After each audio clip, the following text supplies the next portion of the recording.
Kushmanda, goddess of the light and energy. Goddess Kushmanda, fourth form of Durga. Affiliation avatar of Parvati. Abode Kailasa. Planet Surya. Mantra Surasam Purnkal Shrudhiraplutamivcha. Dadhana Hastapadmabhya Kushmanda Shugdastu me. Weapon Lotus, Chakra, Kamandalu, Dhanusha, Bow, Arrow, Gada, Mace, Akshamala, Rosary, Jar of Holy Elixir Sura and Blood. Mount Tiger. Consort Shiva. Kushmanda is a Hindu goddess, credited with creating the world with her divine laughter. Followers of the Kalikula tradition believe her to be the fourth aspect in Navadurga forms of Mahadevi. Her name signals her main role. Ku means a little, Ushma means warmth or energy, and Anda means cosmic energy. Kushmanda is worshipped on the fourth day of the festival of Navratri, 9 nights of Navadurga, and is believed to improve health and bestow wealth and strength. Goddess Kushmanda has 8 hands and is thus also known as Ashtabhuja Devi.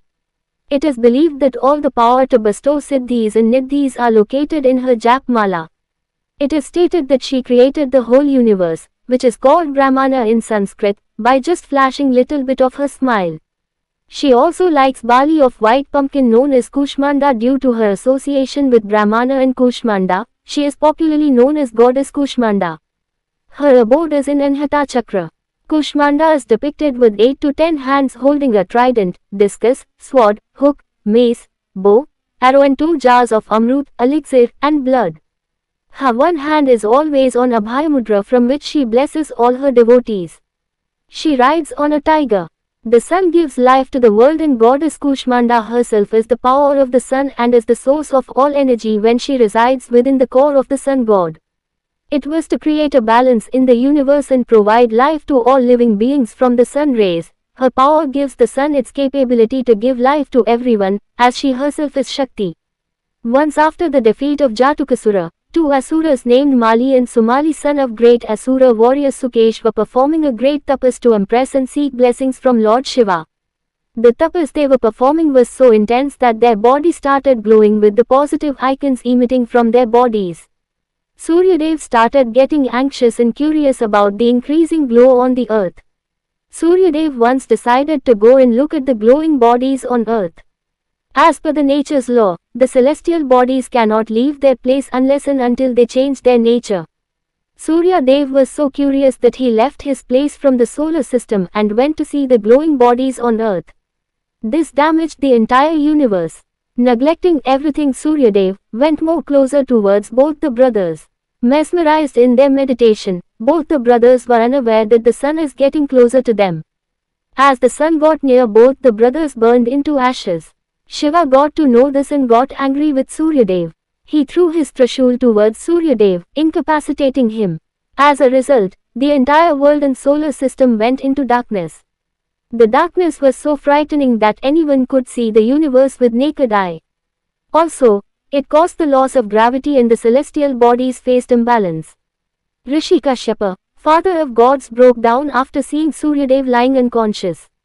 Rishi Kashyap cursed Shiva that as he killed his son, one day he will also kill his own son. Shiva went to Parvati, requesting her for help to correct his mistake. He made her realize, stating that she is the source of all energies, she is the mother of the universe. Parvati went to the place in the universe where Suryadev was placed. She created a spherical body full of fire and light with her fierceness, which is now known as sun. As Parvati moved out of that fireball, she bloomed like eternal beauty of the universe. Later, Sukesh and Rishi Kashyap reached the location. Sukesh was full of tears. Rishi Kashyap was angry though. Rishi Kashyap cursed Shiva, that as he killed his son, one day he will kill his own child. Shiva asked to both Sukesh and Rishi Kashyap to visit Devi Parvati, to get solution on the situation. Rishi Kashyap went with Devi Aditi to Devi Parvati to bring Suryadev to life. Devi Parvati went into the kitchen and brought 2 pots. Devi Parvati asked them both to fill one pot with their blood. Rishi Kashyap with his power filled the pot with blood from both their bodies. The other pot then automatically got filled with Amrit. Parvati asked Rishi Kashyap to pour the pious blood and Amrit into Suryadev's mouth. In return, Rishi Kashyap that she will have a child who will be the greatest and finest god in the entire universe. Sukesh and his wife Devavati also visited Devi Parvati with ashes of Mali and Sumali. Devi Parvati gifted Devavati an egg in her womb. The children later born from the egg were demonic. However, Parvati were named as Kushmanda for her good deeds. Where Kushma means demonic and Anda means or Ku means one and Ushma means heat and Anda means egg-like round structure. Later Suryadev requested Devi Kushamanda to take place in the Suryasan in Suryalok. Kushmanda has the power and strength to live in the core of sun. Her luminosity gives the sun its brightness. She is said to give directions to the sun god, Surya.